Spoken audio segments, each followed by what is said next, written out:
नमस्कार किसान भाइयों। आज मैं एक तो कोल्ड स्टोरेज से जो आलू की निकासी चल रही है उस पर चर्चा करने वाला हूँ। दूसरा, हसन और यानी कर्नाटक, तमिलनाडु, झारखंड, वहाँ की जो आलू की खेती है, खरीफ आलू की फसल है, उसकी बुवाई के कंपैरिजन में अगर हम आलू की निकासी का कम निकासी का आकलन करते हैं तो पिछले सालों की तुलना में कितना आलू शेष रहता है, यानी कि खतरे की घंटी है अथवा क्या पोजीशन है, बनावटी जो हवा बनाई गई है, क्या कारण है कि किसान का आलू बढ़ने नहीं दिया जा रहा, ऐसे कुछ तथ्यों पर बात करेंगे। साथ ही अब समय आ गया है कि किसान को कुछ चीजों में, अपने तरीकों में परिवर्तन लाना आवश्यक है। उन परिवर्तनों की भी चर्चा करेंगे। मैंने अभी कुछ कंपनियों के प्रतिनिधियों से भी बात करी। आज मैं 2-3 कोल्ड स्टोरेज पर भी जाकर आया हूं आज। तो क्या क्या चर्चा हुई वो सब जानकारी मैं आपके लिए लाया हूं। तो आइए शुरू करते हैं। मैं हूं आपका डॉक्टर के भारद्वाज और आप देख रहे हैं ब्रजरज कृषि फार्म यूट्यूब चैनल। सबसे पहले बात करूंगा किसान भाइयों आज की तारीख की। तो आज 24 अगस्त हो चुकी है, यानी कि अगस्त का महीना निकलने को है और हम बात करें कोल्डों से कितना आलू निकल चुका है और क्या आलू के निकलने की रफ्तार है। तो मैं आपको बता दूं कि इस समय व्यापारी बहुत दहशत में है। कोल्ड स्टोरेज पर मेरी मुलाकात जिन व्यापारियों से हुई उन्होंने बताया कि डॉक्टर साहब बहुत ज्यादा तो नहीं, लेकिन हमें अभी तक कोई 30,000 का नुकसान बता रहा था, कोई 10,000 का नुकसान बता रहा था, कोई 10-5,000 के फायदे में बता रहा था। यानी कि अभी तक जो व्यापार हुआ उनका, अर्थात वो कोई बहुत लाभ में नहीं थे। कारण कि भाई जो रेट होते हैं उनके, और कभी कभी जब बोली लगती है तो वो ज्यादा नहीं बढ़ाते, 10 रुपए 20 रुपए बढ़ाते हैं। और वहां पर जो देखा गया मंडियों में कि प्रतिदिन भाव गिरते चले जा रहे हैं, उसकी वजह से उनको नुकसान उठाना पड़ा। हालांकि उन्होंने कहा था कि पहले ही हमने मंडी के भाव से नीचे लिया था, फिर भी हमें नुकसान उठाना पड़ा है। अब किसान भाइयों एक बात और, कुछ एक व्यापारी का ये कहना था कि भाई मेरी जो मैंने आलू खरीदा था उसमें बहुत बड़ी मात्रा में आलू जो है खराब निकला, यानी कि इस बार डैमेज भी बहुत ज्यादा जा रहा है। अब हम कुछ आंकड़ों पर चर्चा कर लेते हैं कि व्यापारी किसान भाइयों आलू को खरीदने से इस समय पीछे हट रहा है। बहुत आपने देखा होगा बोली नहीं लगाते व्यापारी, तो आलू ऊपर उठ नहीं पा रहा है। दूसरा, आपने देखा होगा प्रिंट मीडिया और कुछ जो तथाकथित मीडिया जो किसान के विरोध में काम करते हैं वो कह रहे हैं कि भाई इस बार आलू हजारों करोड़ पैकेट अभी कोल्ड स्टोरेज में भंडारित है और आलू इतना ज्यादा है कि किसान मर रहा है। ठीक है, किसान मर रहा है, वो बात तो ठीक है आपने कही, लेकिन इतना ज्यादा भंडारित है। क्या आलू छतों पर उगाया गया था, या आलू विदेश से आमंत्रित किया गया, या कहीं फैक्ट्रियां लगा दी गई आलू बनने की? यानी कि अगर बात करें तो आलू तो भूमि में ही निकाला गया, भूमि में से ही बिका और कोल्ड में ही स्टोरेज होगा। एकदम अचानक 2026 में क्या बहुत ज्यादा मात्रा में कोल्ड बन गए? नहीं, ऐसा तो नहीं हुआ। तो ये जो एक डरावना माहौल बनाया जा रहा है, इसकी वजह से आलू की रेटों में एक आशातीत वृद्धि नहीं हो पा रही, ये तो निश्चित है। उसके कुछ आंकड़े मैं आपके सामने अभी पेश करने वाला हूं। आज मैं 3-4 कोल्ड स्टोर में गया जहां पर 20-25 से लेकर के 30% और 32% आलू की निकासी के बात कही गई। मैंने कहा पिछले साल से कितना कम है? उन्होंने कहा कि भाई 10-15% तो ज्यादा था और अभी 10 से 15% ही कम निकासी है। अब हम थोड़े से इन आंकड़ों पर चर्चा करते हैं। जैसे कि मैंने आपको पूर्व में बताया था कि खरीफ आलू का जो रकबा हुआ है वो हसन में 30 से 35% कम हुआ है, बेलगाम में 50% कम हुआ है, मंचर में 23 से 24% कम लगा है। इसके अलावा झारखंड में नए आलू की बुवाई हो चुकी है लेकिन कम हुई है। और अब हम अगर इधर बात करें ऊना और होशियारपुर की, तो ऊना में भी किसानों का रुख बहुत अच्छा नहीं है। अब इन आंकड़ों पर देखिए कि एक तरफ 37 आलू आगरा फील्ड से, यानी खदौली क्षेत्र से, आगरा से बहुत बड़ी मात्रा में साउथ की तरफ जाता था। तो ये 30-35% जो कम लगा है, इसका मतलब 30-35% ज्यादा जाना चाहिए। भाई आप समझिए कि जो कम लगा है वहां पर उतनी मात्रा में आलू की खपत तो वहां होनी है। तो आलू अब ये बड़े आराम से आलू खप जाना चाहिए। इसके अलावा अगर रुझान किसानों का पंजाब वाले किसान और जो ऊना और होशियारपुर की बात करेंगे, जो सबसे पहले फसल आती है, उनका भी रुझान इस ओर कब रहता है, तो आलू जो है बड़े आराम से खप जाना चाहिए।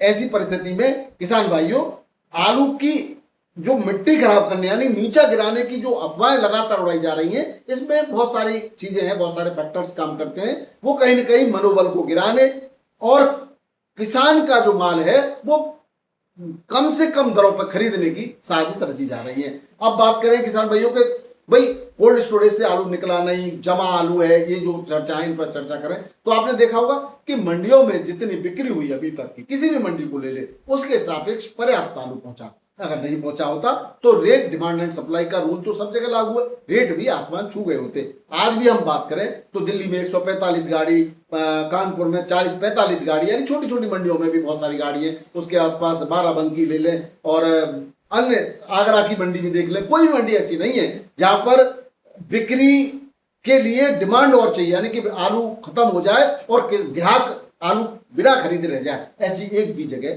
नहीं दिखेगी। तो फिर क्या और ज्यादा आलू अगर कोल्ड स्टोरेज से फेंका जाता तो वो फिकता नहीं, वो भी फिकता। आपने पिछले दिनों एक गाड़ी देखी होगी हैदराबाद में जो खाली हो रही थी और उसमें 302 आलू सड़ गया था, यानी कि व्यापारी ने यहां से खरीद करके वहां भेजा, वहां सड़ गया और वो फेंक रहा है। तो इस बार अगर एक रेशो देखा जाए तो बहुत सारे कोल्ड स्टोरेजों में 10 से 15% आलू खराब भी निकल रहा है, तो इतना ही आलू ज्यादा था। तो यानी कि ज्यादा वाला आंकड़ा तो यहाँ बराबर हो जाता है। हाँ, एक बात जरूर है कि इस बार खाड़ी देशों के लिए जो निर्यात होता था वो बिल्कुल नहीं हुआ, नेपाल के लिए भी निर्यात बहुत कम हुआ। इसके अलावा बंगाल और उत्तर प्रदेश दोनों ही बड़े उत्पादक, आलू उत्पादक राज्य, दोनों में ही अच्छा उत्पादन हुआ और उत्पादन के सापेक्ष निर्यात नहीं हुआ, ये बात तो सच है। अब किसान भाइयों, दूसरे एक और कुछ आंकड़ों की हम चर्चा कर लेते हैं आज कि भाई ऊना में बुआई समय शुरू हो गई है, लेकिन पिछले साल की तुलना में बहुत कम इंटरेस्ट किसानों ने बुआई में दिखाया। एक दो जगह छिटपुटी बुआई अभी प्रारंभ हुई है, इसलिए इसको बहुत ज्यादा डराने वाली खबर न माने, इसको बहुत संतोष कर सकते हैं आपकी बुआई कम हो रही है।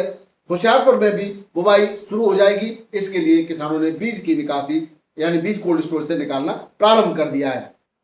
इस बार दोनों ही जगह बुवाई कम होने की संभावना है। किसान भाइयों, अभी ये मैं केवल किसानों से बात करने के आधार पर और बीज की निकासी के आधार पर बात कर रहा हूं, बाकी का मैं न किसी को डराने की बात, न किसी को लिए कुछ ऐसी सनसनी फैलाने वाली बात कर रहा हूं। जो अभी तक मेरे पास आंकड़े, उनके हिसाब से आपको केवल धैर्य बनाते हुए ये बताना चाह रहा हूं कि जो भी हुआ है वो एक साजिश के तहत हुआ है, या ये कहें कि ऐसा होना ही था। कहीं न कहीं ऐसा कहीं भी नहीं है कि इस समय जहां गुल्ला, भाई बुवाई के बाद गुल्ले का रेट गिरना या बढ़ना हुआ करता था, इस बार अभी से कोल्ड स्टोर पर या तो भाड़े में गुल्ला को खरीदा जा रहा है या गुल्ले की बिक्री हो ही नहीं रही है। तो कहीं ना कहीं बड़ा व्यापारी वर्ग और किसान दोनों ही दबाव में इस समय कुल्लू में जो भी आलू बरामदे में बिछे हुए सूख रहे हैं, वो ज्यादातर किसानों के हैं, व्यापारियों के आलू ना के बराबर हैं।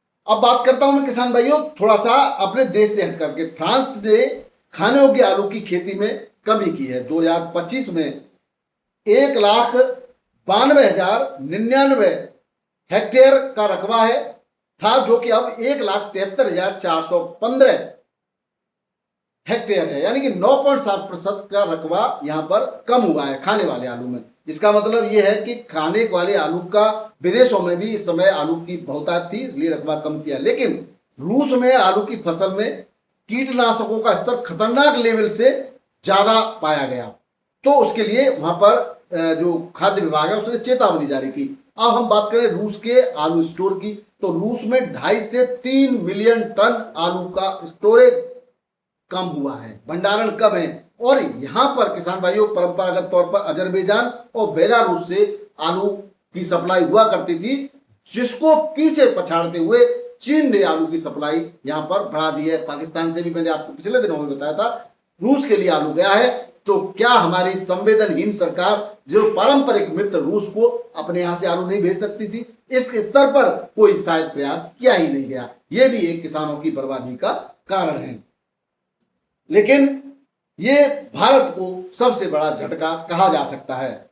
किसान भाइयों, ये कुछ ऐसे आंकड़े हैं जिस पर मुझे ऐसा लगता है, हालांकि मेरा ये व्यक्तिगत विचार है परिस्थितियों को देखते हुए, कि कहीं न कहीं हमारे जो शासन करने वाले तंत्र हैं, जो सरकारें हैं, वो नहीं चाहती कि हमारी कृषि व्यवस्था सुदृढ़ हो, किसान भाई सुदृढ़ हो, क्योंकि हम एक कारपोरेट वर्ग को विकसित करते देखते हुए देना चाहते हैं, कारपोरेट को आगे बढ़ते हुए देखना चाहते हैं। जो पारंपरिक हमारी कृषि अर्थव्यवस्था थी उसकी बर्बादी को हम तमाशे के रूप में देख रहे, उसको उत्थान के लिए सिवाय कुछ सब्सिडी की, कुछ राशन देने के अलावा और कुछ छोटी सी मात्रा में किसानों को किसान सम्मान निधि नाम से दी जाने वाली कुछ राशियों के अतिरिक्त किसान के भाव को अच्छे रेटों में खरीदने जैसी कोई योजना दिखाई नहीं देती।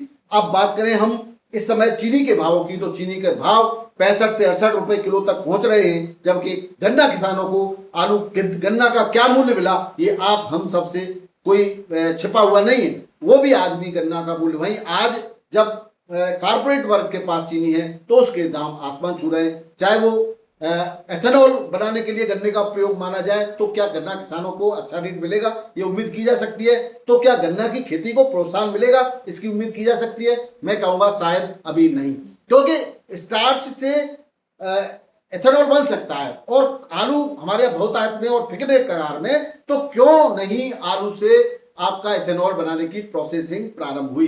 ये एक प्रश्न चिन्ह लगता है। नहीं, अगर ऐसा होता तो निश्चित रूप से आलू किसानों की समृद्धि का भी एक रास्ता खुल गया होता। अब हम बात करते हैं किसान भाइयों आज के आलू के भावों की। तो आज जो है 24 अगस्त को दिल्ली आजादपुर मंडी में 145 गाड़ियां थी और बैलेंस था फड़ों पर 20,000 के आसपास पैकेट। रेटों की बात करें तो रेटों में कोई परिवर्तन ज्यादा नहीं रहा। चिप्सोना आलू की 42 गाड़ियां थी, 500 से 550 चंदौसी का, और इससे कम ही बाकी की जगह का बिकता है। गुल्ला 400 से 450 तक बिका है। सूर्य आलू की 24 गाड़ियां थी, 550 से 700 रुपए, और सुपर वीवीआईपी क्वालिटी का 750 तक बिका। वहीं स्टोर से जो गाड़ी पहुंचती है उसमें 37 दाने आलू 350 से 375, एवरेज आलू 300 से 340 और हल्की क्वालिटी का 250 से 300 रुपए पैकेट ग्रेड से बिक्री हुआ। वहीं डायमंड की बात करें तो मात्र 6 गाड़ियां थी। यूपी का डायमंड 600 से 620 रुपए संबल का बिका है। वहीं फ्राइसोन आलू 500 से 550 में बिक्री हुआ। एरआर आलू की 13 गाड़ियां थे। यूपी का एलआर 400 से 450 के रेट से बिक्री हुआ। वहीं पंजाब का एलआर 300 से लेकर के 350 रुपए पैकेट में बिका है। बाकी गुजरात से जो गाड़ी आ रही है उनको अच्छे रेट नहीं मिल रहे, बिक्री रुक जाती है और उनका लगातार जो बचा हुआ आलू यानी स्टोरेज आलू फड़ों पर दिखाई दे रहा है वो गुजरात का बहुत ज्यादा है। बाराबंकी की बात करें तो यहाँ पर चिप्सोना सादा 10.5 से 11 रुपए किलो और सुगर फ्री 11 से 11.5 रुपए किलो ग्रेड से बिक्री हुआ। वहीं राजेंद्र आलू 850 से 850 रुपए क्विंटल के रेट से बिक्री हुआ है। कार्टनर भी 1100 के आसपास की बिक्री देखी गई। बात करें कानपुर की 40 से 45 गाड़ियों की आज आमदनी रही। हाइब्रिड आलू 4 से 6.5 रुपए किलो, हल्की क्वालिटी का 2 से 4 रुपए किलो। गुल्ला 37 का 5 से 6.5, सुपर क्वालिटी का आगरा का 6.5 के आसपास में। बाकी 5, 4, 3, 2 हर प्रकार के रेटों में बिक्री हो रहा है। चिप्सोना की बात करें तो 10 से 10.5 बढ़िया क्वालिटी का और sugar free super VVIP quality ज्यादातर बरेली बदायूं से जो आ रहा है वो 11.5 तक बिक्री हुई है। और चिप्सोना का गुल्ला 6 से 6.5 रुपए किलो के रेट से बिक्री हुआ। वहीं कंचन 7 से 8.5 से दूरी 7.5 से 8.5 और हॉलैंड आलू 10 से 11 रुपए किलो। सीनाथ आलू सुगर फ्री 13, 14 और सामान्य 10 से 11 रुपए किलो के रेट से बिक्री हुआ है। जयपुर मंडी में 90 से 95 गाड़ियों की आमदनी थी। 5 से 7 गाड़ी बैलेंस हुई थी। इस तरह 102 गाड़ियों के आसपास की आमदनी देखी गई। यूपी का 37 दाने आलू 8 से 9 रुपए किलो, एवरेज आलू जाता है 8, 8.5 ही बिक रहा है। 9 सुपर क्वालिटी का बिकता है, हल्की क्वालिटी का 6 से 7, हाइब्रिड आलू 3 से 6 और 302 आलू 7.5 तक बिक्री हो जाता है। वही बात करें लाल आलू की तो 11 से 12 रुपए किलो सुपर क्वालिटी का और हल्की क्वालिटी का 9 से 10 रुपए किलो के रेट से बिक्री हो रहा है। आगरा के सिकंदरा में 11,400 बैग की आज आमदनी रही। 37 दाने आलू 6.5 से 8.5, चिप्सोना 7 से 8.5, T7 आलू 11.5 से 12.5 रुपए किलो के रेट से बिक्री हुआ। बात करें साउथ की मंडियों की तो मुंबई मंडी में आज उत्तर प्रदेश टोटल गाड़ियों की संख्या 68 थी। यूपी का 37 दाने आलू 10 से 11 रुपए किलो, सुपर क्वालिटी का हल्का 5 से 9 रुपए किलो बिका। बेंगलोर मंडी में यूपी की 40 गाड़ियां थी। टोटल 28,575 पैकेट की आमदनी थी।